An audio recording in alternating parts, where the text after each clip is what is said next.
Cush. Let's go, people. Come in. If you're here at Cush Cafe in Eugene, Oregon, you are about to experience Carry On at Cush, a live open mic performance reading here in Eugene, Oregon. If you're on this stage, you're also giving us your implied consent to be broadcast live on the internet, and those are archived on YouTube. Put in Cush Cafe on YouTube, and you'll find us. Ooh. How you doing tonight? Do you want some coffee? Yeah. I've had plenty of good Cush coffee. It make me hyper. Cush Coffee, a poem by Kit Chell. We're talking some serious coffee. Perhaps, and probably, the best in the Pacific Northwest. No joke, toe-to-toe, Joe. I wrote that on Google Plus. I said, no joke, this is probably the best coffee in the Pacific Northwest. No joke, toe-to-toe. In other words, if you think you can outdo Cush's coffee, bring it on. Bring it down and we'll do a taste test. That's no joke. All right. I get to diatribe while people are coming on back here. Okay. So I did some math. I don't care, James. Don't tell me where you are anymore. Be here when your number's called or we're moving on. No sign-ups after 8. Sign-ups from 7:30 to 8. Rock and roll. So I did some math about exactly how experienced I was in poetry. And I think the first time I heard about performance poetry was about 1989 when I was 20 and I moved to New York City, which is when you should move to New York City because you're young and tough enough and able to take it. I lived on 8th Street between Avenue B and C, a few blocks from a new place called the New Eurekan Poets Cafe, now a dominant player in the national poetry scene. That's also where poetry slams started. This is not a poetry slam. Why not? Because it's my Carry On at Cush, and there is enough competition between artists, especially poets. We don't need to engender any fake or pretend competition. It's too tough to do this, folks. We need support and love, not judges. You are all looking good to me tonight. And you've all got some fire in you, don't you? You're going to come up here and kick some ass. Because you love what you do. And you write poetry. Why is that important? Because when someone dies, you don't go to a copywriter. You go to a poet to sum up how you feel about that person dying. And you might look at Emerson or Whitman or Ginsberg or Kaufman or anyone. Any poet can talk about any dead person better than anyone else. Because we think about it a lot. And we work on it. And it's a lonely thing we do writing poetry. We're always wondering, is this any good? Does anyone care? We care right here tonight. So get up here and knock it out of the park. Furthermore, I did an average and then I lowballed of how many poetry readings I've been to since I was 20. I've been to at least 1,152 nights of poetry. We can safely round that up to 1,200. At an average of 10 poets a night, and we've got 14 on tonight, so I'm really lowballing. I've seen 12,000 poets in my last 24 years. 12, that's like a serious number of poets. And here's one thing I've learned. Oh, that would be 3,456 hours, or 144 straight 24-hour days of poetry readings in the United States of America in the last 24 years. I've seen them come. I've seen them go. Carry on. That's all you can do. Back when we used to write books, and some people still do, and that's awesome. Go for it. Do it. You'd have a reading when you did your book, and that's about the only time you saw people, unless there was a nice open mic. People did nice open mics that I went to and I learned at. I stole ferociously. And I would always think, this is the high point of my week when I'm getting up to do my poem. And if it's the high point for your week, you're like me, and you're like some other people here, you got a job and you're doing all that crap, man. In the back of your mind, you're like, oh, I'm going to knock them dead at Tuesday at Cush. I'm going to knock them dead. That's why we're here. That's coming from someone who's seen conservatively 12,000 poets. So when you're wondering, does it matter?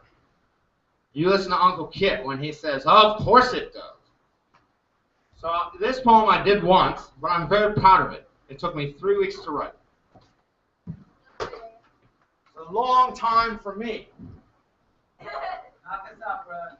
Knock us out. It's untitled, and if you're on the internet and looking at Oregon, we have these big boxes that you stuff a bottle into its hole to get your nickel back.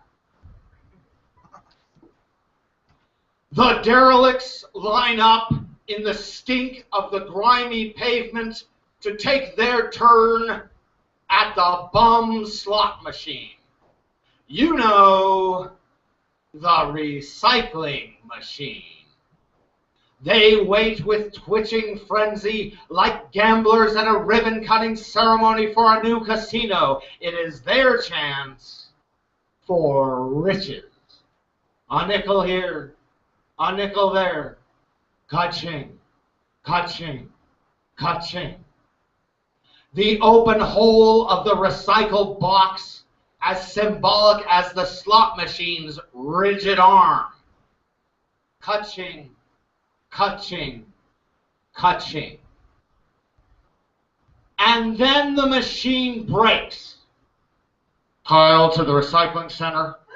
Kyle to the recycling center. Just as you are the next in the checkout line. Now you are the gambler with the losing ticket. You lost. You picked the wrong line. Because now they need to give Kyle a key or a tool, or he needs some giant industrial plastic bags or whatever. And the concrete smells worse than shit spread directly from the asthma dog onto your upper lip. I'm not talking about any dog either. The sticky sidewalk reeks like the bowels of Cerberus himself, the three-headed monster guarding the gates of Hades. And this is a definite sort of hell. Now, I don't play the bum slot machine. I just throw my nickels away, right into the trash. I throw my recycling into the garbage. I don't even remove the cap of the bottle before I do it. Let the dump sort it out. Who the fuck cares? Because it is infinitely better to throw it out than spend even a moment in derelict hell in front of the machine, thinking that it is doing one good goddamn thing for the planet, or humans, or critters, or even bums. Thank you. Done.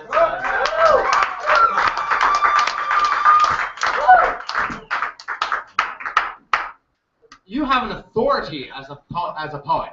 You know what you experience better than anyone else. I don't know much about sunlight and dappling teacups. I'm not that kind of poet. I don't bag on any poets, but I'm not that kind. I know that. I write about bum slot machines in a weird cadence. If you're writing about something you know, you're the authority. So come on up here, James, and give us the authority of James. Enter from this. James! We got 7 minutes at Cush. 7 minutes of low-grade fame. Knock him out, bro. Hey, Joe. Hold on. Wait. All right, go. Front started his day being thrown out a window by his hair. Front would then land on top of his dad's 2002 red soccer van. Front preferred the company of sickly stray cats. For breakfast, he would melt some crayons in a bowl, and as well some powdered milk and vitamins. All microwaved. No water, though. That would take away the waxy flavor. Plus, dried milk is kinda tasty. Oh, yes! Yes! Frank's a healthy learner, putting powdered milk on his sandcakes with some cocoa butter from the bathroom. Frank loved the tropics. That's why Frank ran away from home.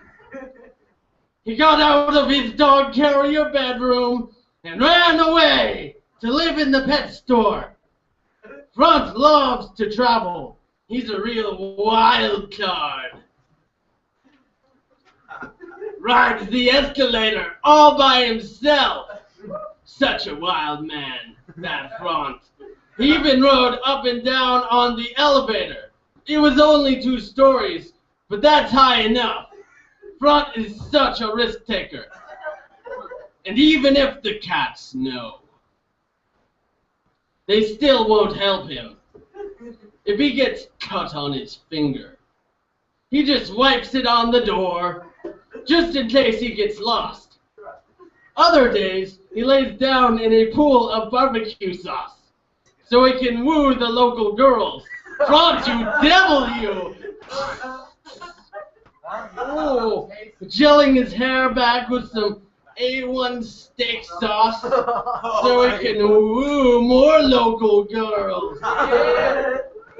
He eats deodorant for lunch, keeps his breath from smelling like body odor. Frank's a man's man. He can shower anywhere, turns on the sink in any house, washing his legs.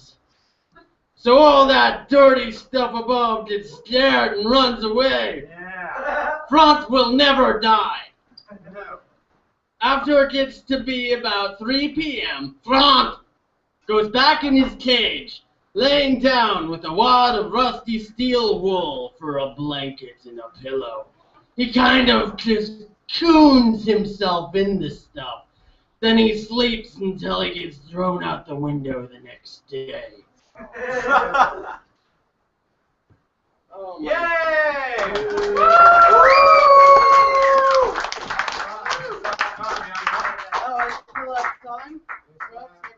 Well, you don't have to use it, James. Oh, human potato! Drugs! Had thick lips, red as kidney beans. This man could get hit by a baseball maybe 5 times a day in the right location. Right. Drugs chewed tar for a living. When he needed a date, he'd open up that drawer where he kept all his plastic forks and knives. All forks and knives had little faces. Most were women. Drugs like them. Having grown up in a backwoods barbecue hut, he mostly lived off stale peanut shells. Brooks loved him some baseball. He's so good at getting hit with baseballs, it became the county sport. He swung at real bats. Got rabies. Brooks loved him some rabies. He robbed it with his scabies. Brooks had a dream of one day poisoning a snake. He thought snakes were the devil's work. Yeah. That Brooks, he could tie or die. He always hated delivery men. What for it sounded like devilry men. Brooks washed his teeth with ABC gum. Strange as a tow truck, that Brooks. When he was a baby, he was accidentally dropped in a box of packing peanuts. Ever since then, he makes horrors noises whenever he's in the sea. Brooks is dumber than a bag of bats because he found one of them once and it never seemed to end. He got really scared and spit tar all over his favorite pair of dirty pants. Too much dirty, not good dirty. Yeah. Brooks suffered from head injuries.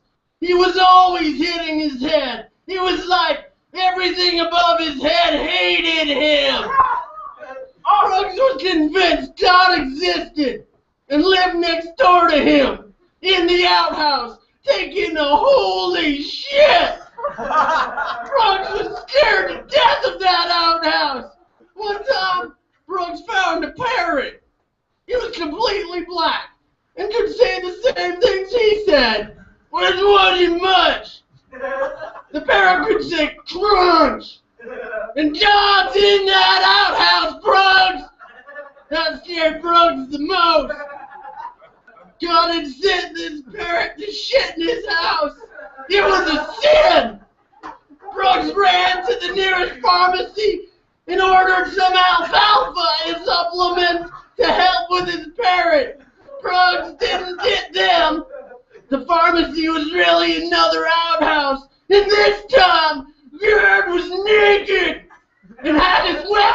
Brooks ran and ran and ran, and he passed out on his bloody mattress, covered in. No, we are democratic here. You got 7 minutes to make it happen. After that, you're just old news. Off the stage, Yeah! James! That was awesome. We love you, James. We have seen James come into a whole new depth of weirdness. Anyway, I got those out of the way. Yeah, you did. Good job. I know I need a glass of water. You need something, brother. Go calm down. Go get a glass of water. I know, right? Now you're off the stage. We don't care anymore. Next poet is our first female of the evening, and I'm glad to say we've got many more females tonight. Female voices in Thank Christ. The testosterone is nullified a bit. Come on up, Candace.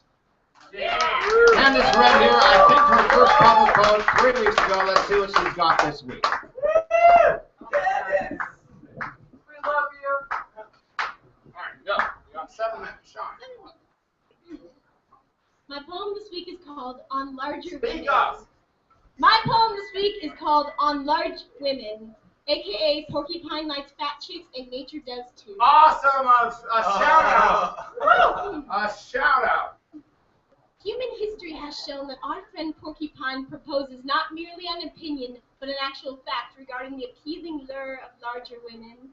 The kind that Honorable Sir Mix-a-Lot once brought to our attention when singing his ballads of lust and the proper etiquette found in the clubs he frequented so. I like big butts! Brick house babes beaming both strength and assertiveness have lately been undermined by vicious rumors of laziness and insecurity. Yeah. Clarity, therefore, must be created so that we may all appreciate the appropriate nature of the Amazonian woman.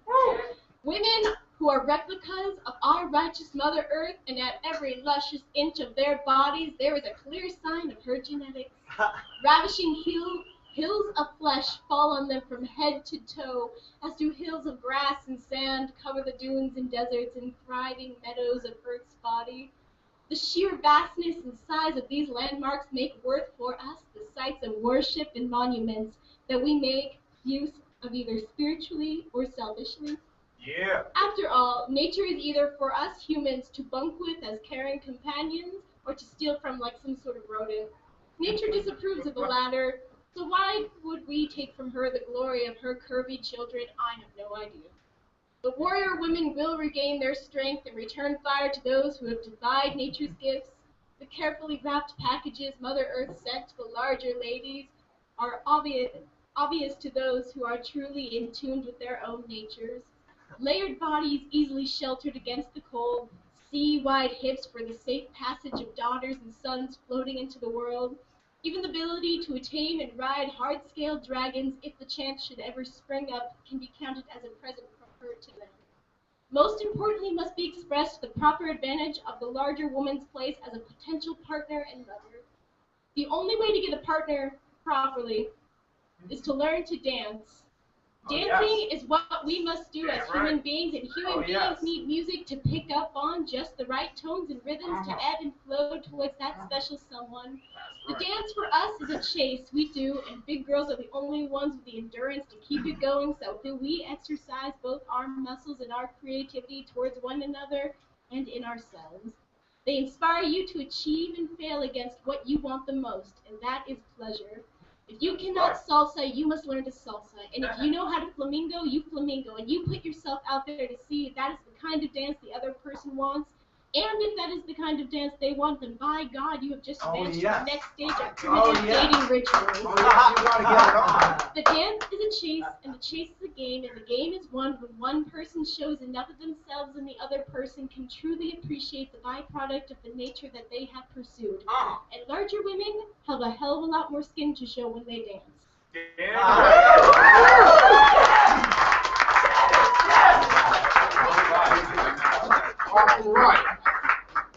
All right. Oh, look, they're hugging now. Because Porcupine did a poem last week where I believe the direct quote was, "I love fat chicks."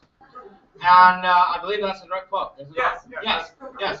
And I think he does. I think he's a man of his word. And I love when you write poems to each other and about what happens here at the holy ground that is Cush Cafe on Tuesdays in Eugene, Oregon. Go get a cup of coffee because we got to keep this place open. Throw some money at Josh. We don't care. We'll take your dollars anyway. If you want coffee with it, we'll love you for it. All right, moving on. Celine, come on up here. And to those of you, come on in our new stage entrance there. To those of you who've been here when there were like 5 people here, isn't this awesome? Build it and they will write. You got 7 minutes, girl. I won't take 7 minutes. All right, good. I like that. All right. How about a science fiction poem? Why not? I like that. Okay. Who made who? All beings of the vast universe merge into the desert.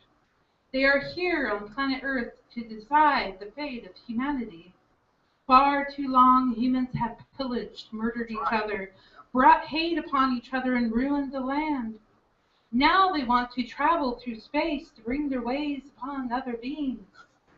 They decide to bring seeds along with them, sperms and an egg. No more of humanity. They are on the brink of annihilation. A new planet is set aside for this Adam and Eve. A planet much like Earth, but in its beginning stage before humans came along.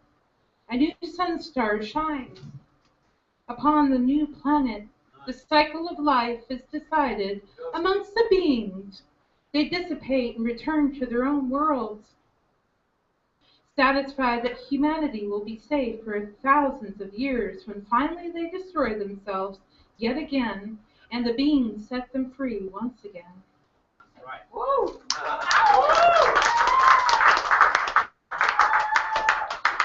Alrighty.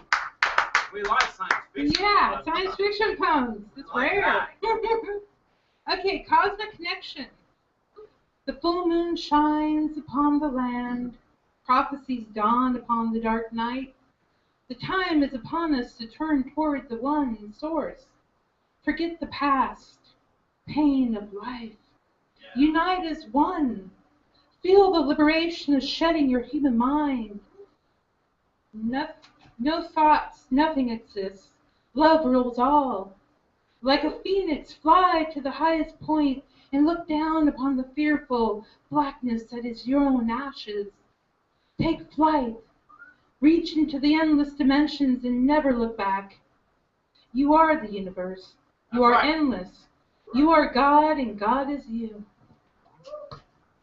That's right. Free the spirit. Dance with me amongst the sentient redwood trees. In a clearing, everyone you have ever set eyes on joins in the festivities.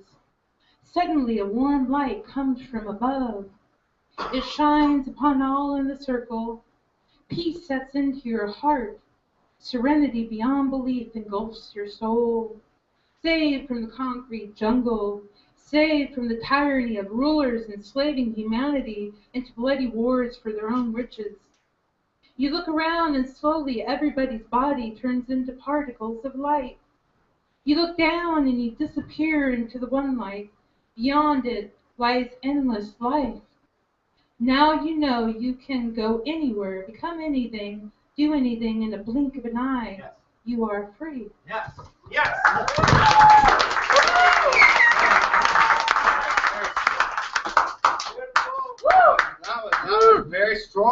from Celine. We haven't had a bad poet yet, have we? Never. We're not going to have one all night, are we? Never. No such thing. If you're writing it true, we're going to love you. Hell yeah.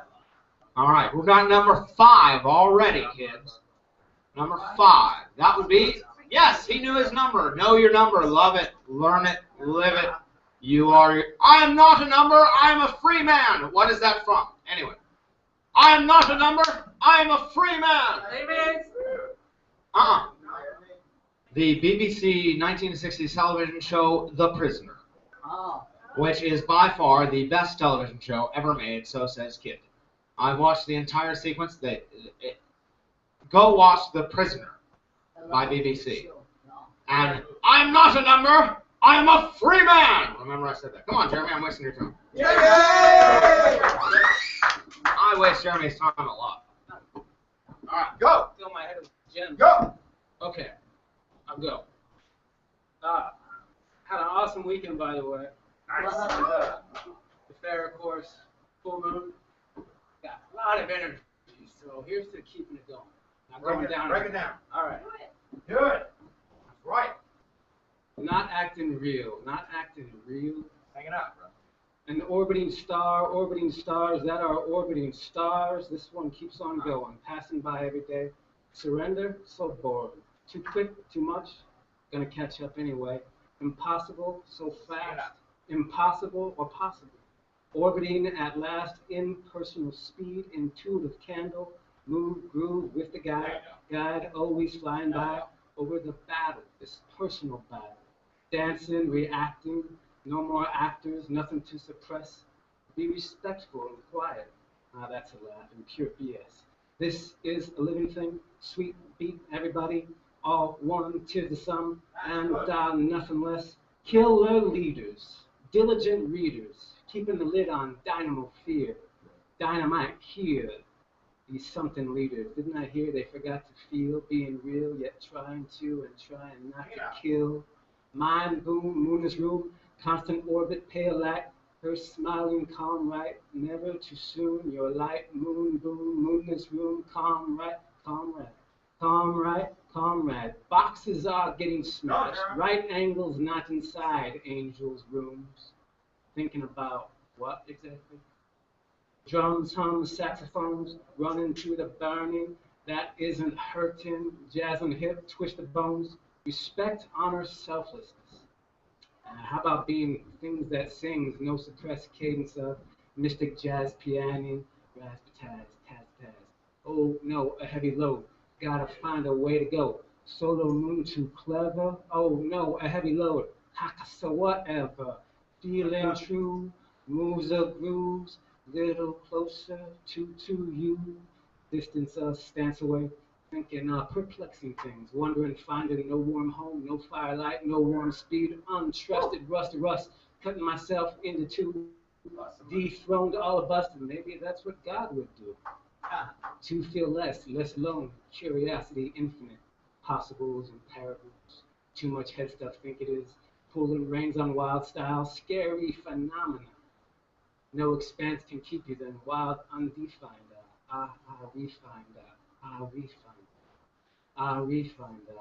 may as well cease desist, clever stuff, screwing up, says the drums orbiting this, must run, and keep a run, chase of saxophone blues, comes a word, a ruse, a smooth mind, butterfly, never too slow like this out, clearly seeing dream again, inside the matter, slipping in the stream without rope or ladder. Raying in on this again, fly-in radio station, no exact, cannot exact location, pitter, patter, rat-a-tatter, slipping through heavy matter, clearly seen, dream again. Clearly seen, dream, clearly seen, an orbiting stars that are orbiting stars. All right.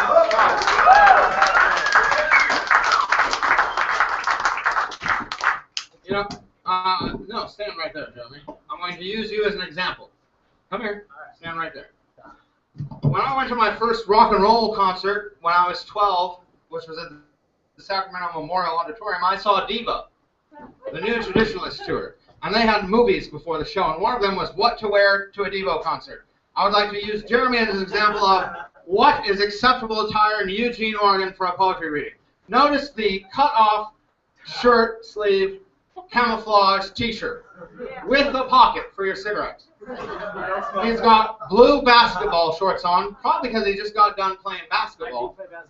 And he's got brown work boots on with no socks showing. We live in the woods. That's pretty much a stripper outfit if I've ever seen one. Look and learn. Look and learn. If you were a chick and you were at a bachelorette party and this guy walked in, you know it just turned into a good party, right? Get out of here. All right, that's a little fun here at Cush. Carry on at Cush! Why do we do it? Because we can't help ourselves. We've got to write the words. And we're on number 6. And that would be the heretofore mentioned. Yes, he knows his number. Look, you're all coming to the side door at your number. Number 6 is Porcupine, and check out his outfit. This dude, we'll talk about him later, but look at, stand there. Raise your arms. Let them see you on the internet. This is also acceptable at Eugene, Oregon. Carry on at Cush. We love you just the way you are. You're fucking gorgeous. We love you. You got 7 minutes. Awesome. Hi. Sometimes I think the best job in the world would be working in a porn store. Night shift. Alone. At least they don't want to talk to you. I love sex, but I'm not the type for porn, and you don't need to know my dick size. Maybe being... No, we don't. Yeah, maybe being smothered in it would disconnect myself and get some of these peep shows out of my head. I could get paid to love girls, but being smothered in them is how those peep shows got there in the first place. He's gone there. Right now, I'm being paid to wash the remains of a daily feast and prepare the base of it all. This is not for me, and it's not the back-breaking, but the soul-breaking, fabricated history played in my palm to keep it all clean, to keep myself clean. This is not me. I'm worth more than that. A choked-out phrase. I barely trust myself. My heart in a shoebox, my soul on a shelf, my gut taped shut. How can I know my self-worth when I'd hardly know myself? Guilt and doubt made me into something I'm kind of like, but it was that change in mind that I can't stop now. I have to believe I'm right, because I am, most of the time. It's literally my last name, W-R-I-G-H-T. Always has been, always will. I came from those that wrote the. I came from those that wrote. Yeah. Take your time. Slow down. Take a breath. I came from those that wrote their name, that wrote with the core of the earth to earn their name. We broke into the sky to earn our fame. We harvested and upraised the very bottoms to drop the toppers to harvest. Sorry. No, you got it. Yeah. You got it. You can do it. To harvest our livings. If I can do everything I wasn't supposed to, then I can believe I can do everything I was meant to. I can believe I am the 8th wonder of the world, the 8th broken sill that rises from the angels starting to fall and the demons starting to rise and pushing on endlessly ending. I'll probably quit soon, this week, selling my TV, games, and distractions, finding instruments to make myself sing, and I'll stand and grumble to myself an undertone to passing people's busy streets, showing demon wings. Angels are so beautiful they burn out your eyes. I stare at girls all day until my eyes start to burn. Where's the beauty in men? Is there? But do we say anything? Demons are just rebelling angels. Men are disgusting and disturbing, and that idea is wrong. We're all disgusting and disturbing. I don't know why men and women are different and the same. The problems of the earth can't be blamed on ourselves or on others. I have to believe I'm right and I'm different, that I can fly high enough to get away from my distrusts. Touch the sky but see the ground. Isolation, deciphering gibberish. Spending all day staring at what I find most beautiful, surrounded by lust and love, and counting what I hate most with the world and myself. Satisfied by stealing from them, smothered in my own love again. I could write really great poems working at a porn store. Yeah.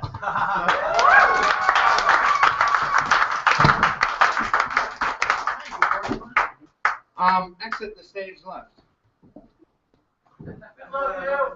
Yeah, we do love you, Porcupine, and let this be a lesson. How many times have you read on stage, Porcupine? Twice. Twice? That was pretty damn good for twice, man. So why do I yell stuff out? Because I feel it. And if you're in a jazz club and someone hits a particularly awesome squeal, you go, yeah, go, go, go, go. And if I'm not trying to hump Jack his action when I'm saying take a deep breath. If you get excited about your poetry, you win. And if you need to stop and take a breath and get yourself together before you can deliver to us, you're winning twice. There's no losing here. If you want to lose, go somewhere else. There's the door. All right, yeah, round of applause for no losing. Come on, Roy. We're at number 7. This is Roy. I know, you like our tricky new little entry. Look at that. You just popped out. It's like The Price is Right, but we don't have that little yodeling guy on. Roy, 7 minutes. I know. Day's work, anti-personnel mines, Western Cambodia, 1973, 50 years worth. French, Japanese, British, American, more French, Russian, Chinese, more American. Point probes a trail, 100 yards is a lifetime. Markers everywhere, sweat-soaked nerve stink, probe step, a duck walk. Time is a man will snap. Dares wish to explode, to get out of the stress. Break is called, no probing off trail. No probing, a place to sit. Clomps on, overdrops his pack, plops on, down, nothing. No boom, blood mist, nothing. Breaks over, repeat.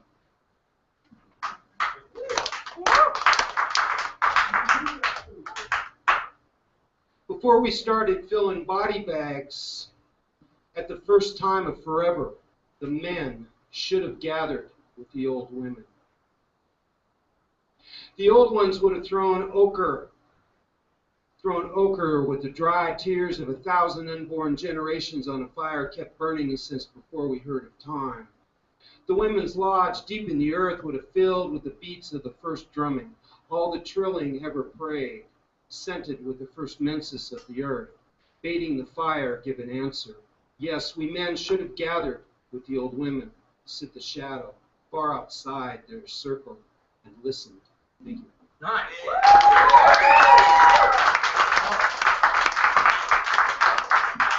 Solid. I don't even know where we are. Oh, Kit's at a loss for words. My God, number 8, that would be Laura. Laura, you know who? Actually, we don't do last names here. She's just Laura. She's going to keep coming back. That's what we do here. We keep coming back. You knock them dead, Laura. Hey. 3 funerals and a wedding. 1. Rita's. There you go. Yeah, take your time. Get set.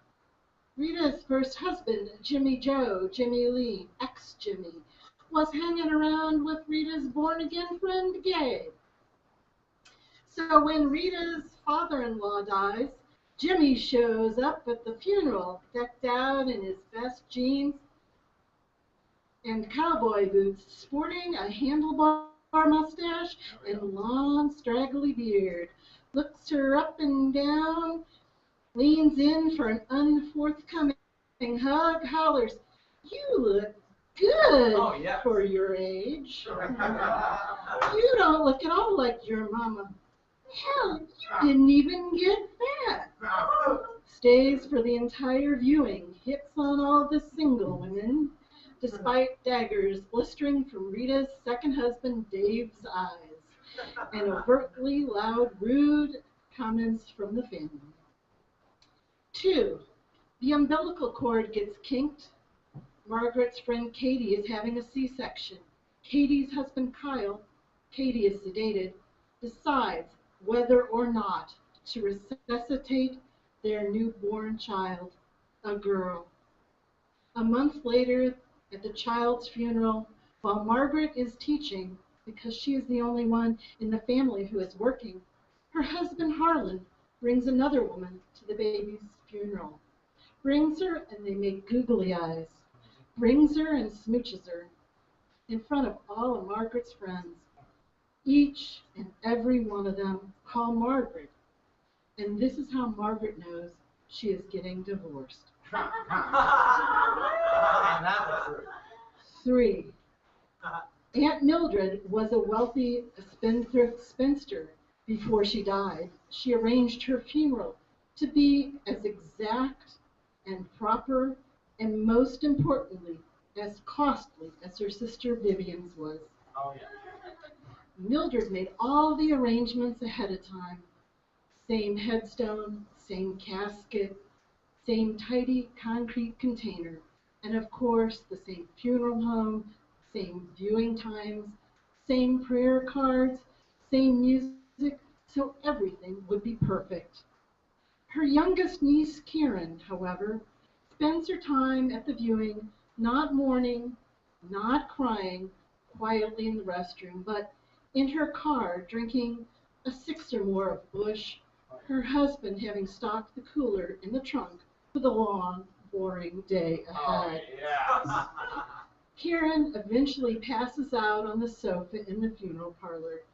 Several hours later, she wakes up not remembering where she is or who she is or who is there. Broadcasts her husband's run-in with family services. Karen was giving him, her husband, a blowjob in the car while he was driving, and it got reported to the police that a child was giving a blowjob to an old man when, and this is the funny part, it turns out it was Karen who was giving the blowjob, not her daughter. Mildred's friends, Methodists, former students, hands in their pockets, eyes down, silent as they try and slip out the door, while the rest of the family try to silence Karen. 4. It's 1981. You're going to your sister's wedding. Groomsmen in ivory tuxedos, bridesmaids in floor-length, form-fitting red dresses. Your niece is the flower girl, St. Gregory's Church, silk flowers, the whole shebang. And your sister is wearing your wedding dress. Now, Chris has beautiful Farrah Fawcett hair, but you do not. So you go and get a curly perm, but the girl leaves the solution on too long. You know where this is going. A patch of hair from eye to the crown of your head fries and breaks off. Your mother tells you not to worry. Your hair looks fine, and that wigs aren't even that costly, and you look pretty good. Yeah. You end up with a pre-punk crew cut. There we go. Sit in the last pew, sporting a hat. All right.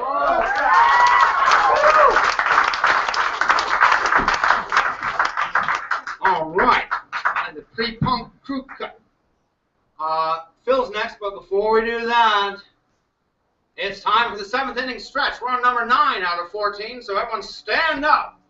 Everyone up and reach for the sky. Oh, yes. Oh, we love the 7th inning stretch at Cush, because every poetry reading should have a stretch at number 9 out of 14. All right, sit down and shut up. Phil, come on up here. Thank you. Oh, all right, everyone pay attention to Phil. Phil, enter stage the poet slot over here. Enter the poet slot. Enter the poet slot. The poet slot. Yeah, we'll get you all trained. I'm the only one who can cross the 4th wall here, because there may be an emergency. A poetry emergency. A poetry emergency.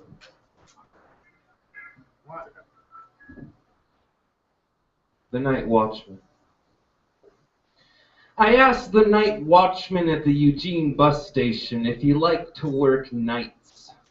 That if during the day the hustle and bustle of passengers, like many atoms heated, would collide against each other, vibrational patterns merging and purging, manifesting sacred geometry that what thought alone could only perceive as possibility, and the plastic shone off his uniform under the murmurous haze of white fluorescence, and because we are not empty vessels to be filled with time's infinite click of digits, I asked the night watchman if there were many drunken fights at night, and he tells me when different kinds of people are thrown together, they faction off and fight for territory like chimps cracking skulls and cannibalizing the mother brains to steal their power.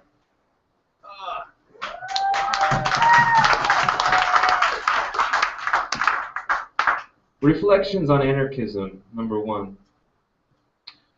And they say we have created nothing better.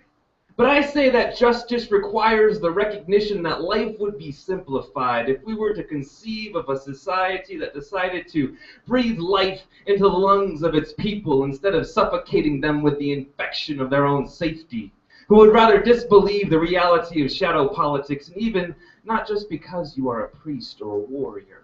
Freeing yourself from the confines of your own strangulation, you are not really anything but the inertia of the crowd, and the young desire a change and commingle with the damned in a daily ritual of, what the fuck did you leave me, you fucking channel flipping DV recording, oh my god, I can't miss my shows, strung out television junkie, twitching at the eyeballs. But I want to make a certain part of this clear. Yeah. There will always be brutes who also are the biggest thieves, who everyone knows, who are convicts of their own nature, habitual criminals, ex-soldiers for a dime bag hit at demolition will suck the asshole rind off anything truly imagined. But if it were my government, if it were my government, it would be painted on the American flag and fire hydrant farmer's blood red, that though we may disavow at times convenient the originality of our own sin, the stability we seek, like the miracle of gratitude, can be fostered if we start believing that we are the gods and goddesses of infinite orbit, circumnavigating the island of our own exile, in a boat designed for escape, literally, by definition. Because justice requires the recognition of equality. Imagine how much life would be simplified when we evolve into the last, into the final, into there will be no other law. That's right.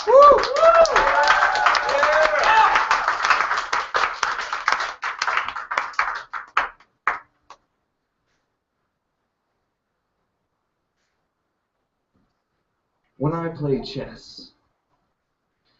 I play chess, it's difficult because I fall in love with my pieces. Pawns are meant for sacrifice. I was the kind of kid who rescued earthworms from the street after a heavy rain. It makes me wonder how that even I could cling to a rope and dangle just like those pawns who never made it to endgame.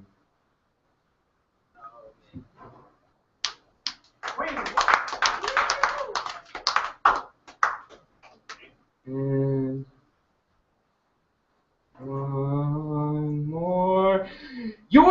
For the historians. Yours is the principality of omens, you who write the deeds of oppressors into the eternal annals of history, your priestly cognition like sages of long past wisdom portending to own the only one righteous way into heaven who pastel shades of indolence. I have no desire to lie to you, historians, but miracles come to those who lie in waiting. Your fixture of cognition is but a latter-day remembrance of epics that while sin was rewarded with empire's lunatic curve of mad profit, you do not own time and space. The heart of the people murmurs its tightly wound Barbary scream of angst, and your intelligence, lightly worn like a spring vest, cannot admit true wisdom nor recognize faith at a glance. Historians, at least you have latent talent enough to tease metaphor into meaning and brandish shades of gray with blocks of ragged omen, but please, historians, do not dial the devil into your own details, you storehouse of pet shop caged intellectuals, you gorgeous malcontents of empire who in every likelihood of fact dressed out in a symphony of lies. Thank you. All right. We're at number 10, which would be Karen entering from the poet slot. This is an unofficial. Do you want a chair, Karen? No. Do you want to stand? Hold the mic. Oh, another good outfit at Cush. No tie-dye tonight. There you go. No tie-dye. No tie-dye. Okay, after being overwhelmed for the last, half hour, whatever, I'm going to take off my sunglasses so I can see you guys.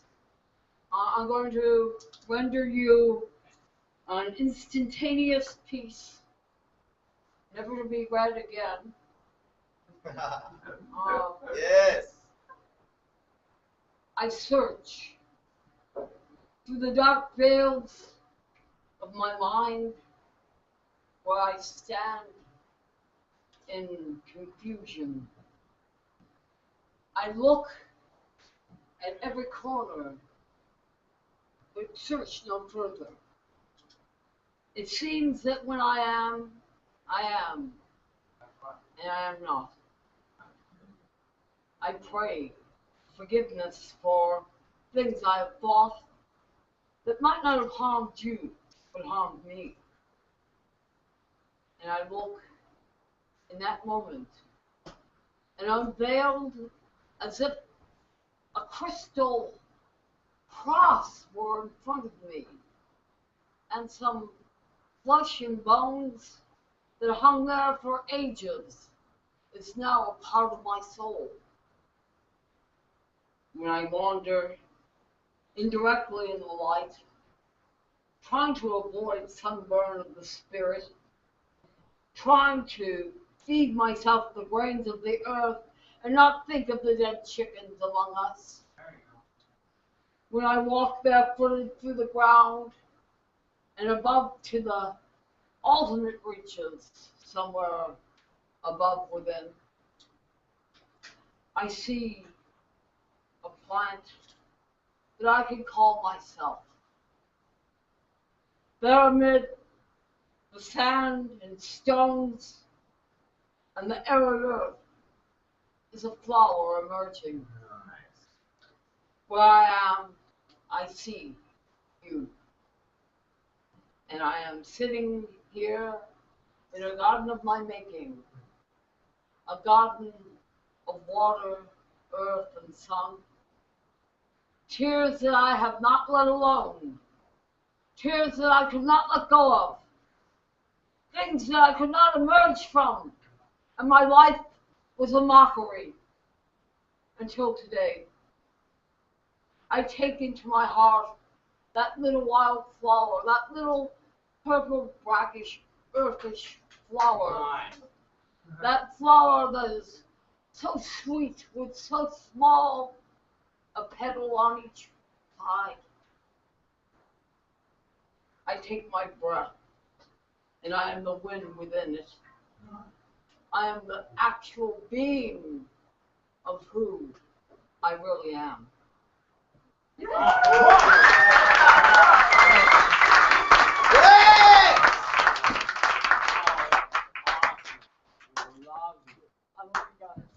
We love Karen. We love all of you, and we love Karen too. That was particularly strong tonight, Karen. Particularly well said and forthright. And we're at number 11 of 15, of 14, whatever we got. First time on the stage, Mina? Is it your first time here? Come on, Mina. First timer. Oh, we love first timers. You got us some shine, girl? Shine on. It's called Spider. There you go. Spider. Okay. Hi. Hi. Subtle spider builds her own architecture. Extra-human mathematics. Translucence is a virtue, and pattern precision makes me swoon. Once again, my dream is near the moon. Hey, spider, elucidate the mysteries. Hey, spider, teach me what I need to see. Teach me how to weave like thee. Where weave is to dream, as I am is to be. Energy goes where awareness flows. Energy goes where awareness flows. Energy is flowing wherever attention is glowing. Step 1, know the power and the strength of your visions. This brain space cathedral, check it, no motherfucking goddamn ceilings. Frolic, freestyle, fly, non-locally, quantumly high. Freak flag unfurling out across the cove. Creative collective consciousness sky. Step 2, optical pineal gland induction. Painting your dream rose in your mental aquarium. Brushes equipped, dipped in that higher octave glow of Venusian, Neptunian frequency rainbows. Feel your heart, crimson, beating. This is your dream rose, pulsing deepest emotions and thereby seeding your most intricate designs into physical being. Step 3, you're already everything. You're already everything. Your dream is already happening. Your dream is happening. Hearts of stars and black holes. nomad planets. We are strange, wandering rogues. Subtropical twilight, my dreams are in and around the moon again. Voices pull me, all gossamer, out of body, to the tree. Andromeda fallen apex of this city, floating above smog line. Coyote senses unishifting into mine. My heart beats a turquoise-colored wave, then another, reaching full tide. When the wind against the mine stills to nothing, my atoms dripping with stars, and all the stars drenched in the 4 black orbs of you and me looking. Hey, hi, hello, so nice of you to join me. Owls flying so close they lose soaring capabilities, straight back into your double helixes. Yes, we got these reptilian backbrain consciousness prefixes, but we also got this 12-strand DNA opening up inside us, and fuck, here we are at the apex heart of all wildernesses. This waking reverie in the Oregon woods restores more fully than REM sleep in the city ever did. The smell of earth fills the air. The full moon saturates existence in the best possible light. Shooting stars multiple every single night, filling the skies, and I lie deeply, profoundly entwined in dirt, unafraid of mountain cats or transient hurts, dream drifting, aboriginal time, riffing between all the brain states, beta, delta, alpha, theta, euphorically, mercurially, clear, intergalactica. Moon sets, coyote silence, indigo seeps red, indigo goes red, the interstellar radiance of spun light, silken threads and fallen time. All shadow forms are but extensions of the nearest starshine, and here walks the spider again, extra humanly mathematical on her gossamer line. We whisper good morning, spider, and her reply comes as a telepathic encounter. Buenos dias, mija, mijo. Do you children know you are painted with all the colors of the rainbow? I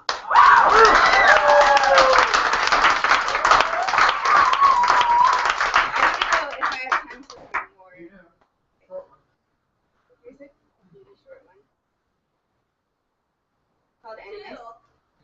You too feel the subtle echoes of an ethereal existence, forlorn, sunken, shuddering into these carbon-based forms. Winged embryos, saltwater falsetto, identity, the cord, breathed like a snake, the only comfort, sounding within my dreamscape, for the nomad luster of your wandering shape, ruminated silver, a somatic melting of endless gray slate. Weighing nothing and without a name, your clinket teardrops fell, clairvoyant, neural rain. Sine waves, dream waves, soft refrain. I pictured you with blue eyes or maybe green and onyx wings, and wondered after you while watching ravens rush in and out of the pantomime, weaving together all these Gnostic glimmering strings, lamplight spilling out across the moss-green room, a motel room, a menagerie full of faraway but breath-close enclosures, the containment of a million variations on life, and at the center of that spillage from the lamp, palms and hovers and asks a single moth. Original star points on a grid, your blue-green hand reached from the subterfuge of dreams, sumptuous silk-ravaged mezzanine, into the gross reticulation of space, stirring an inter-ethereal rustling of styrofoam leaves and chromatic filaments. The foliage fluttered and flashed like a lightning tree the moment you found my body, my little dot in the XY axis. For as long as I've loved you, resemble no one, disruptor of streetlights, destroyer of clocks who somehow keeps perfect time. I touch your spine to feel electric and planetary phantoms spinning in and out of line. Your voltage, effusive and irresistible, calls out to me like a night force, crystalline, moon-driven, some dark thing, saturating obsidian, impossible to hold, inexhaustible limits. Part of you flies as a shadow, burning blacker enigma into existence. Sidereal crow in the frost-feathered sky, with no one else where to navigate night. Rainbows brushing from my lizard eyes, comprehending, penetrating, fragmented light. Star frost, stellar gloom. Our existence is a snow globe, hovering in a wordless room, harrowingly close to the rose that lies beyond confusion and color, somber, white, soundless gloom. You too perceive the snow globe, backlit oft times in the ridiculousness of tropical fluorescence, the tinsel that teems and poisons the populace, aboriginal inhabitant of my cynosure, blue-shifting co-conspirator. Together we make tidal sublime curvature. You tell me past and future continually collide to create the time, and here we spin, dimensionless, fractal, arachnostructurally sublime, hovering with you in the sorrow point is to know the protostar's ecstasy, unadulterated, pure, chatoyant. Thank you. That's it.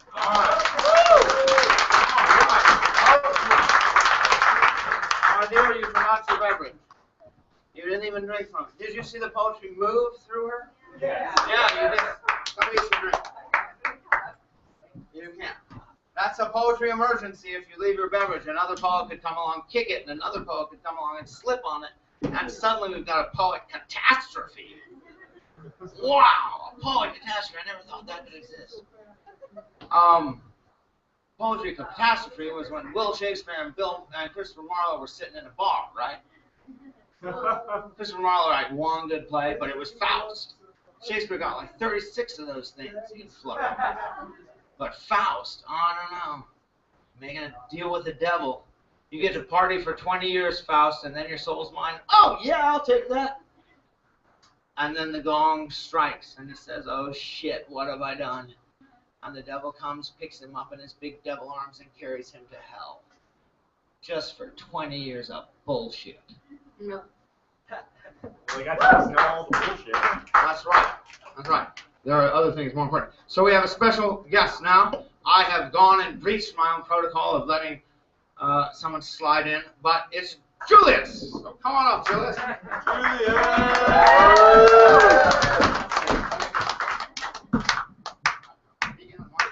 Speak up.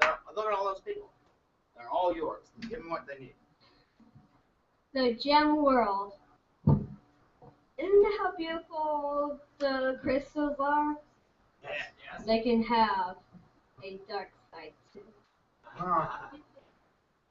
I remember one time I was in my bedroom when I noticed out my window growing quartz crystals. I was like, what the heck? What's going on? And I was about 25 years old. My job was to investigate minerals.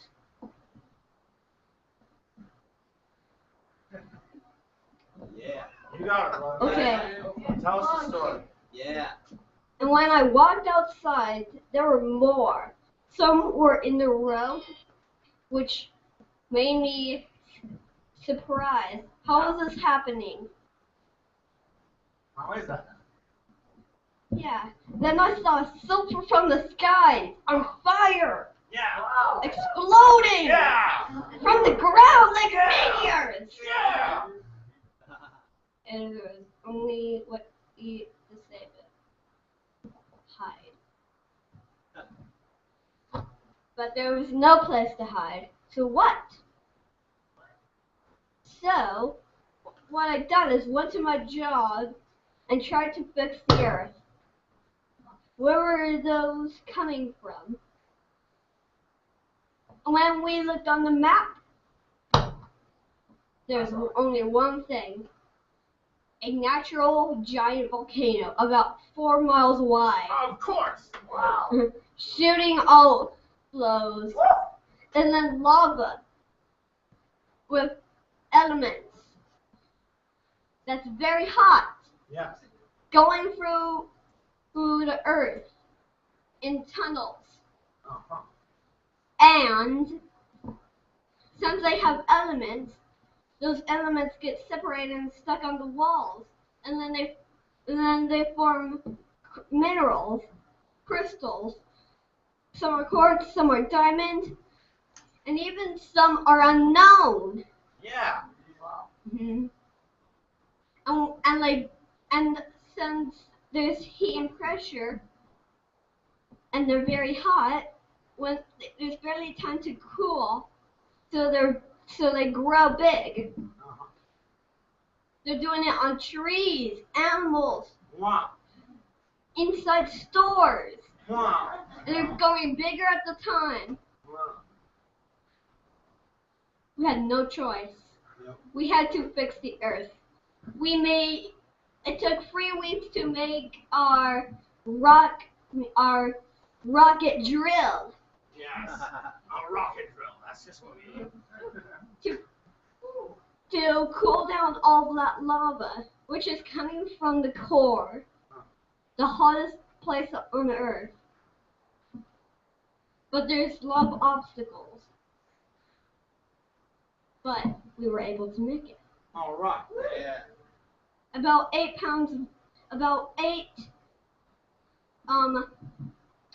giant buckets of water.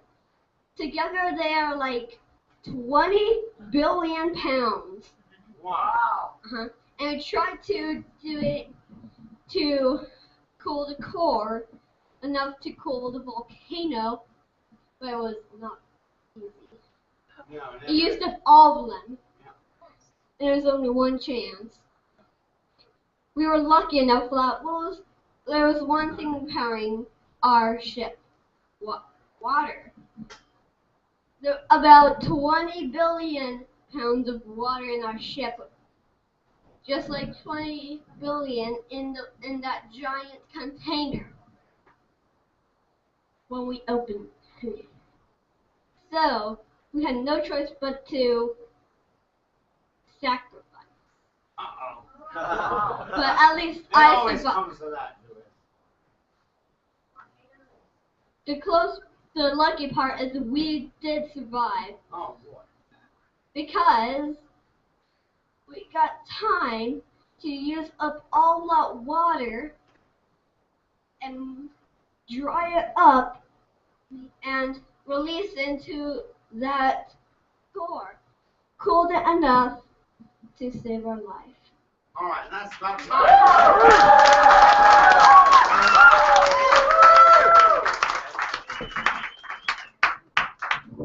Not only was it good, I learned something.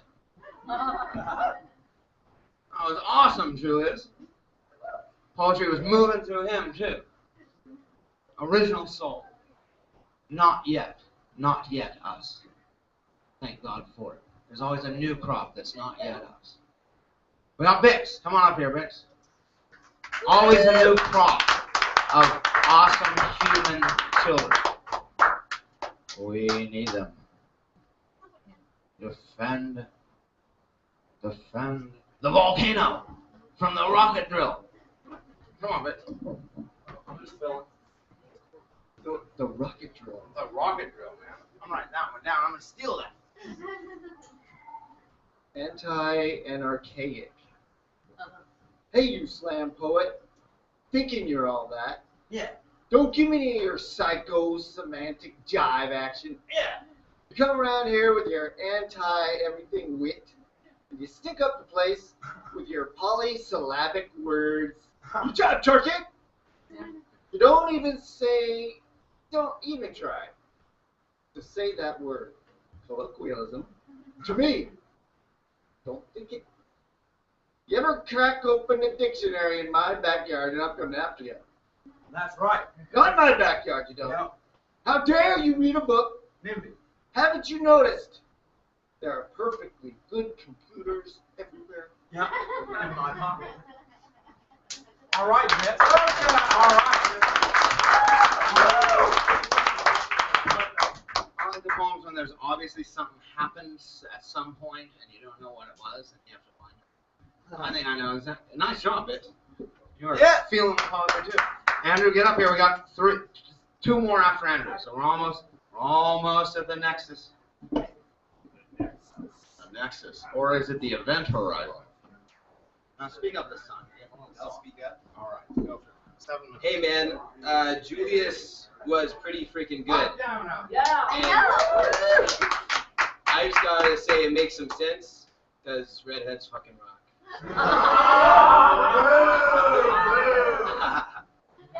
So, this is Vitamin L observations at the Oregon Country Fair.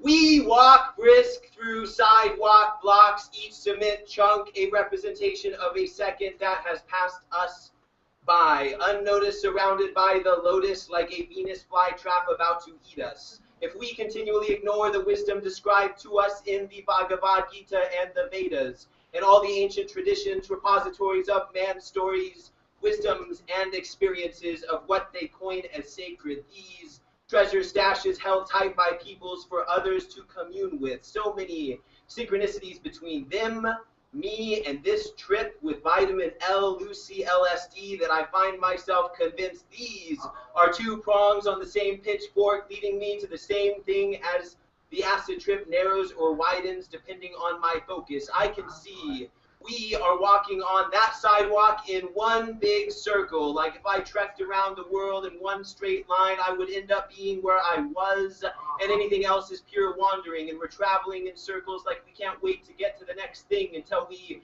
find ourselves where we were and wander again, always with a sense that I've been here before, a deja vu nostalgia with a sense of nausea, using reason to draw ourselves up a linear path that always seems to bend back on itself, thinking, anywhere we go on earth, there we are, and we might as well go somewhere else, slowly becoming acquainted with the restraints on our physicality as we walk this path, meditating and realizing the transcendence of our psyche, because life is one long trip, and it's one big fair.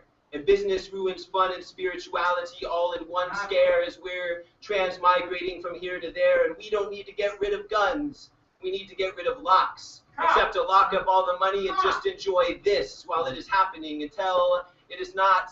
And then know that what is next is just another trip into somewhere else. The trip is the new Tao, is the new Chi, is the new Brahma inside of Brahma, is the Holy Ghost inside of me, helping us cross whatever lines we want to cross. And people are either tripping on power or they're tripping on peace, but some people are tripping on a trip given them by someone else. And not all who trip are stumbling, just like not all who wander are lost. And realizing this is liberating, because even here, where people aren't tripping on power, apparently they can be tripping on hierarchy, power wrapped up in nice niceties, making status quo hippies wearing tie-dye like a suit and tie. But hey, this is LSD and anything can happen. Eradication of elitism is a difficult endeavor to sever yourself from every form, rather than saying with others that my form of elitism is right, but your version of elitism is wrong, to even stand not quite with those so adamant against the elitist, and rather than try to stand higher than everybody else, just detach and float into the open sea and let the wind blow you where you ought to be, where we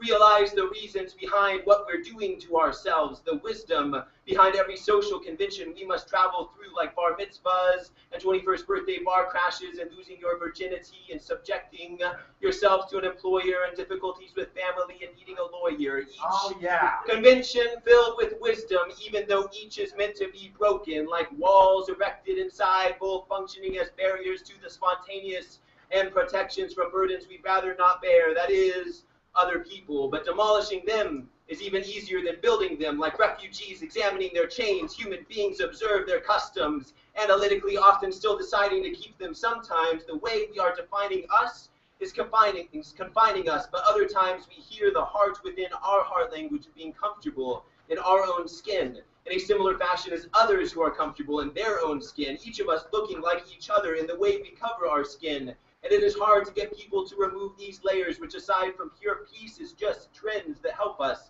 get through the trip as we perform the primitive art of acting out our lives in front of one another, saying, look at me while I'm on stage, transitioning, dancing between me watching you and you watching me. And with LSD, it seems the universe is unraveling anywhere I point my mind. It takes its clothes off before me, like nature said then, that if you gotta pay for your peace, you don't have any peace, because peace is for free, and food and drink and drugs and friends are bonuses on top of that. It is as if Maslow's hierarchy of needs becomes irrelevant as soon as you see that whether it be food or art or sex you are using to be happy, you are endeavoring your well-being upon non-eternal contingencies. But the psyche can transcend these limitations of physicality and in the clouds absorb the sun, even transcending dualities like serving God and mammon, saying true happiness is a place to be. It is right here and now, and the fact that you're walking in circles is just entertaining Tao, riding on the status quo, which is just that, a status quo until someone changes it. But you ought not be tolerating this walk to get to the destination, or be putting up with this moment until you get to a moment that catches your fancy. We will never find shalom with ourselves or others or even this moment so long as we are only tolerating it. We must learn to love even the casting of our pearls before swine, and love for love's sake and not for any benefit that love might naturally or socially or monetarily afford us. Each of us must give up the facade that we are nothing but the place in society prepared for us. There's the people with the secret password and those without the secret password, and those with the cash and those without the cash, and those with the social capital and those without the social capital. But these are all arbitrary plausibility structures which can be changed if people would just agree. We could eliminate food and sleep and love insecurity. Maybe everyone should just try LSD.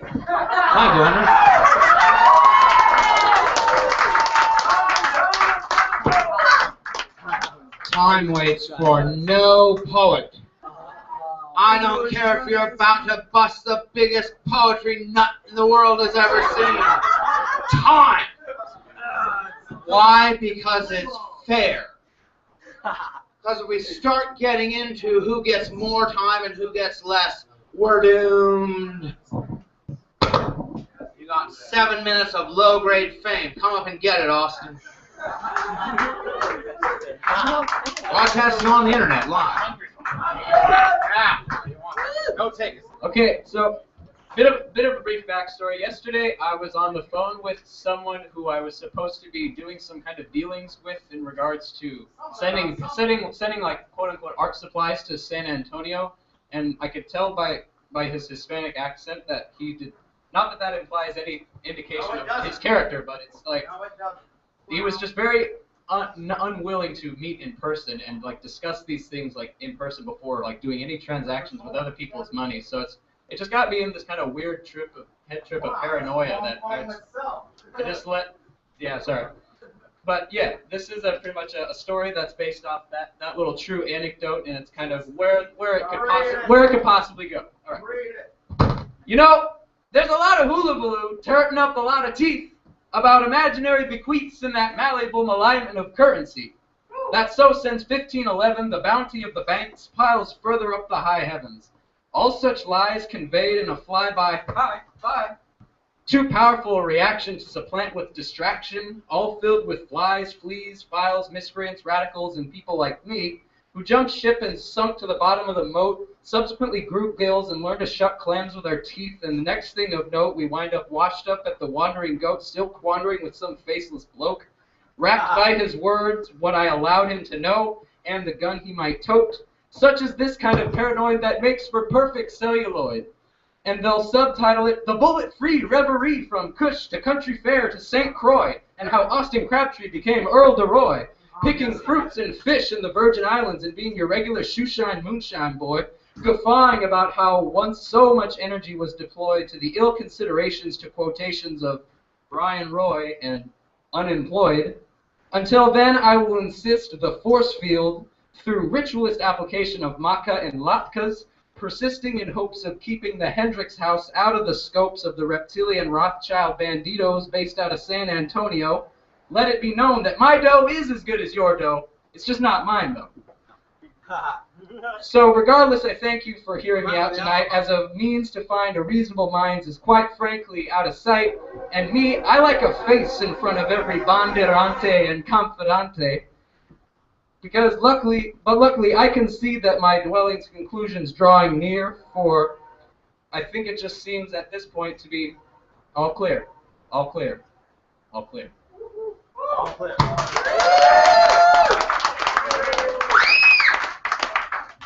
I saw a chick walking backwards this morning.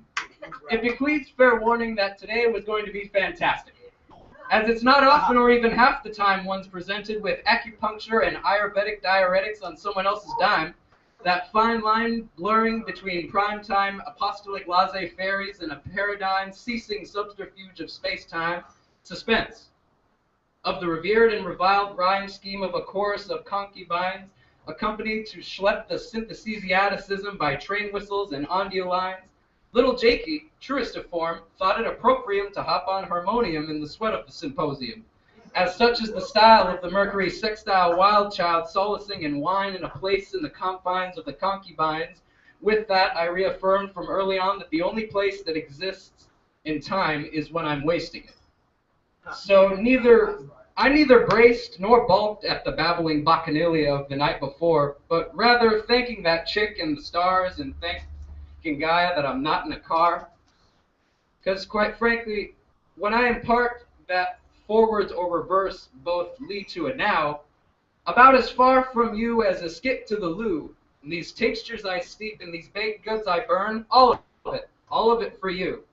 With the motives that waver in savory degree, to be sure, for my own gain of peace of mind, of gypsum weed, or the opportunity to philander my phalanges in concurrence with curvaceous protuberance, it's these quandaries and forms of face one must withstand as a dirty boy staring in the mirror at the rotten man. Maybe little Jakey would understand if he was all there, but the damn fool's still falutin' to fetch a ride back from fair. I don't know what or if these perspectives mean or matter, just thought I'd share, so thank you for being here, which is there. I'll be around afterwards for a cleansing and questionnaire.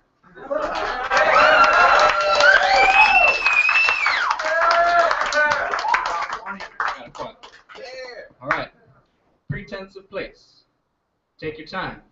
And although I'll see you when I see you, you can be very specific, and there's a lot of meta in what you say. I like that. Taking it even-headedly and giving it 2 years or at least 2 months can be such a seemingly simple situation shortened in shelf life correlation, but still you are very helpful. And what you say makes a hell of a lot more sense than it did on Flag Day. Especially the part about the Japanese make-believes that had me howling like an ornery old lady. It's a bit hokey and old-fashioned, I know, but these are insurmountably the kind of things that pull at a farmer boy's heartstrings. So I ask less if you are free, but to what degree you've got no place to be.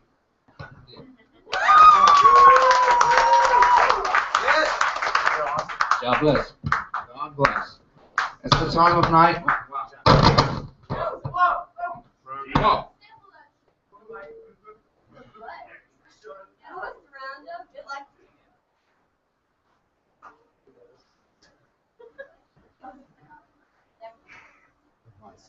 My sincerest.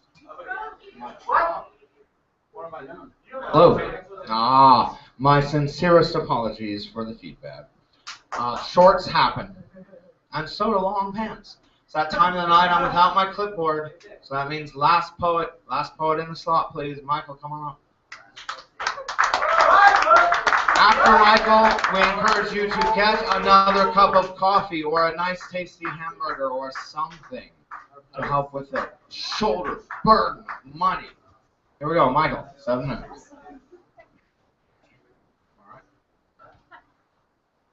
I'm your stage monkey. Stage monkey.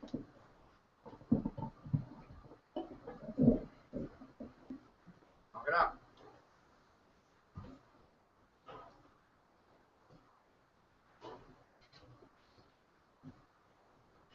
Stylized schemes, manufactured dreams.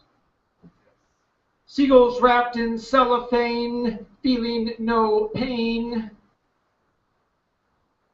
We fashion our passion into special boxes, and the hounds chase the foxes.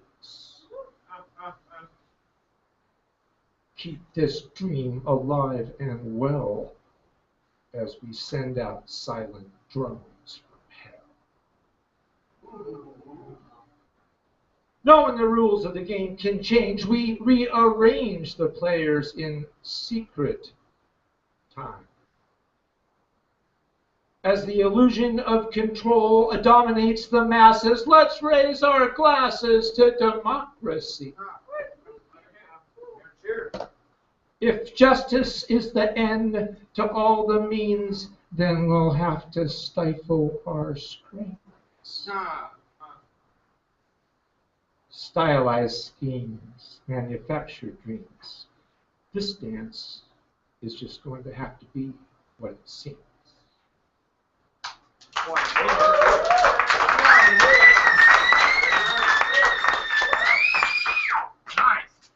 Nice.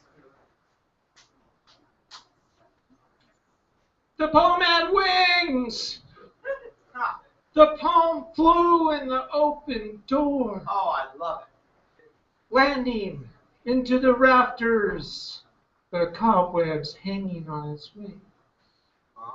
The poem flew to the country looking to reflect in nature, hoping to find that ancient connection. The poem flew to the sea, wanting to feel like the whale sounding to the depths of the sea. The poem flew into the heart of the child, sensing that the pure spirit could calm its nature. The poem flew into the earth, wondering what held us all on it, and found that it was love. The poem flew to greet the lovers entangled in bliss, and felt their primal force, and wanted to find its own way. The poem flew around the world. The poem flew around the universe, and everywhere it flew, there were poems flying with. All right. I like that. Okay, I got one more for y'all. Bear with this. We'll change the pace. Let's say. Got 1 minute. When I am inside you, cocked and ready to fire. Fire into the pool of fire where passions are kept in waiting like a jewel buried in the dark recesses of a hidden place. When I am inside you, hard as the rock, the jewel, buried deep inside the cavern of love, buried in the dark recess of a hidden place. When I am inside you, the pool of love's fire, where the jewel hides in darkness, not wanting to be removed from where passions are buried. When I am inside you, the burning passions, hiding the jewel in a cavern of love's fire, the deep pool of where I am buried, cocked ready to fire. When I am inside you.